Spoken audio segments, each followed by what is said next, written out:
Channel நேயர்களே, இன்று நடைபெற்ற 4வது T20 மேட்ச் இந்திய அணிக்கும் ஜிம்பாப்வே அணிக்கும் ஹரியானா பிச்சில் ஜிம்பாப்வேல நடந்தது. டாஸ் வின் பண்ண இந்திய அணி பவுலிங் தேர்வு செஞ்சாங்க. அதன்படி முதலில் களம் இறங்கிய ஜிம்பாப்வே அணி வீரர்கள் 20 ஓவர் முடிவில் 7 விக்கெட் இழப்புக்கு 152 ரன் அடித்தாங்க.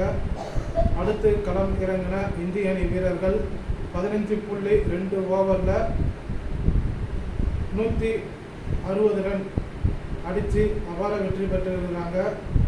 யசஸ்வி ஜெய்ஸ்வால் 93 ரன்னும், சுமன் கில் 50 ரன்னுக்கும் மேல் அடித்து இந்திய அணியை வெற்றி பெற செய்திருக்கிறார். எல்லாரும் இந்த வீடியோ லைக் பண்ணுங்கள், ஷேர் பண்ணுங்கள், கமெண்ட் பண்ணுங்கள், சப்ஸ்கிரைப் பண்ணுங்கள். நன்றி, வணக்கம். அது மட்டும் இல்லாமல் நாளைக்கு 5வது T20 மேட்ச் அதே ஹரியானா பிச்சில் நடக்குது. இறுதி T20 மேட்ச் இந்திய அணிக்கும் ஜிம்பாப்வே அணிக்கும் நாளைக்கு நடக்குது. எல்லாரும் நாளை மேட்சும் பாருங்கள், என்ஜாய் பண்ணுங்கள். நன்றி, வணக்கம்.